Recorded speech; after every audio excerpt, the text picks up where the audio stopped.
Kanisa kabro biro koni watimo kama waluome nikech ing'eni kendo oganda wakikore, wan gi joma chuo, wan gi joma mine, wan gi joma nigi ng'ol, wan gi duond kanisa bende. Koro wabro kike eka bang'e wabro dhi nyime kod chenro niendi.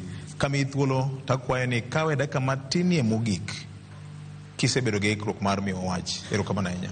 Nyinga Bishop Dr. Abraham Swanda Odongo, ane jakom mar Utelamo kod Dinde, Homa Bay County, to gi Nyanza region bende, iluongo ni Interfaith.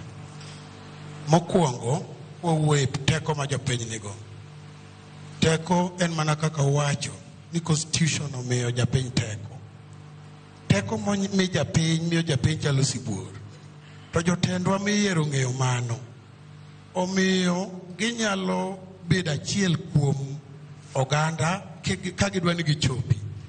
Sama gidwaro telo, jatelo mang'ongo matedo gi gas nyalo dhi go chonge piny makudh mach e yien e od dayo moro. Mondo wuond dayo no, ni ma an be kaka ngimana chalo. An kodi kanyakla. To immediately magigikie telo, to gipudho koke sibuor ma en japiny.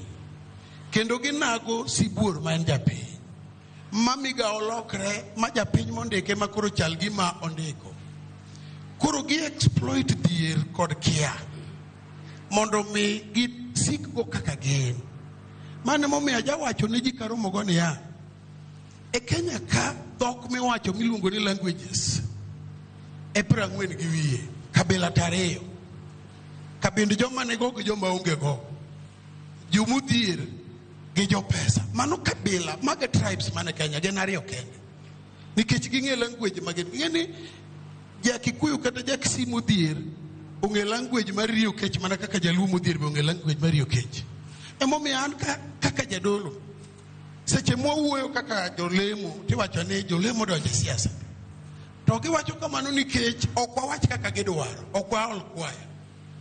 Wan wachung' ne wacho kaka Nyasaye neno oganda nonego bedi.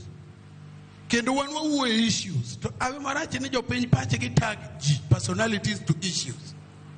Ng'ene kata ka jayala chokruok, tawacho kong'o to ng'ato nyalo koni mano wacho kamano nyaka bedi nikech ng'ane man kama madho kong'o momiyo wacho kamano. Tichwa kaka Utelamo, sirikal osetiyo gi Utelamo marach.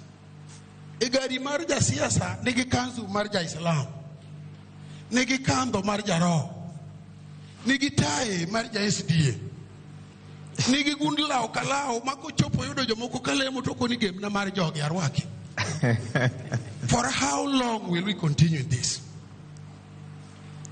The religious community have participated more than enough in education, health, development, social support.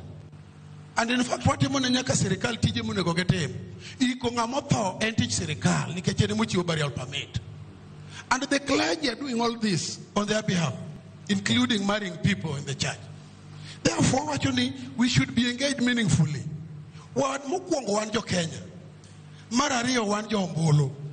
Sama biro ka yora yok lokre na lam na jadolo ni kika wuo siasa lo yora biro lokore lam. The problems ma jo piny face, jodolo be face. Therefore, I'm saying ni jo piny, I'm appealing to the people. We have to come to the nyakawagi kieng'eyo kendo paro matut niya.